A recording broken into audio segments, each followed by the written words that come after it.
Ito na naman ang inyong lingkod na technician na si Jessan. Ito na naman, magbabaklas na naman tayo ng cabinet locker. Mag-isa lang ako dyan dahil may ginagawa yung aking mga kasama sa kabilang building. Binubuksan ko yung ibang cabinet locker dahil sarado pa po. Binubuksan ko lahat. Dahan-dahan lang po ako kasi mag-isa lang. Ayun na.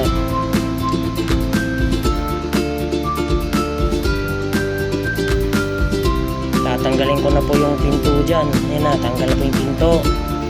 Dahan-dahan lang kasi may nang kalaban. Mag-isa lang tayo.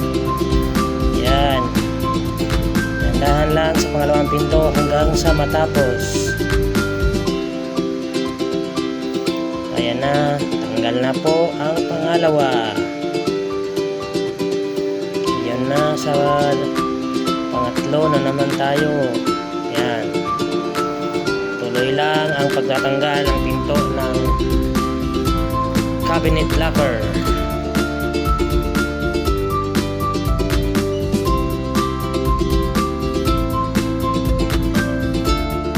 Ayan na po. Tanggal na po ang takip.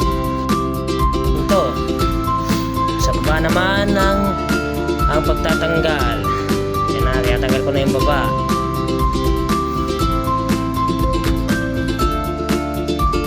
Okay. Tanggal na yung baba. Next.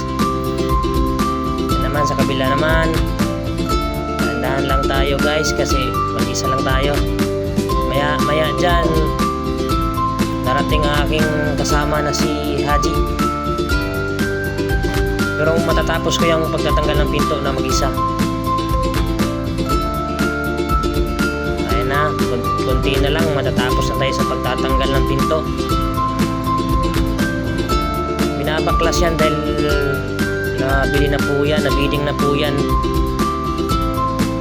Hindi kasi magkasya sa sasakyan pag hindi baklasin. Ayun na, sa baba naman. Ilan na lang peraso yan. Tapos na tayo sa pagtanggal ng pinto. Tuloy lang ang pagtatanggal ng screw.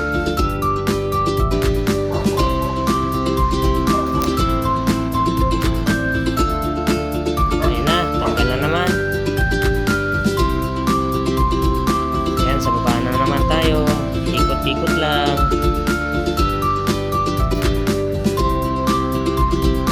Dahan lang ating paggawa. Hindi naman madalian to guys.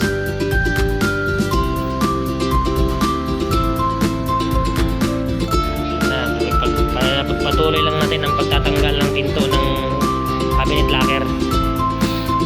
Tanggal na yung baba.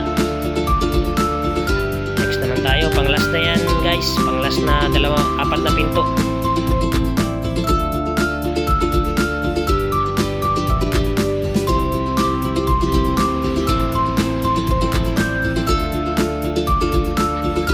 Tanggal na. Next, sa baba naman.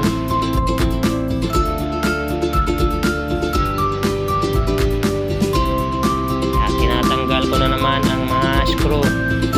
Bali, apat lang naman screw yan sa may hinges niya ng pinto ng cabinet locker.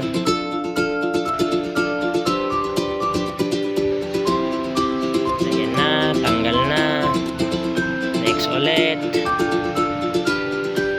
Dalawa na lang ang natira at matatapos na tayo sa pagtatanggal ng pinto ng cabinet locker guys.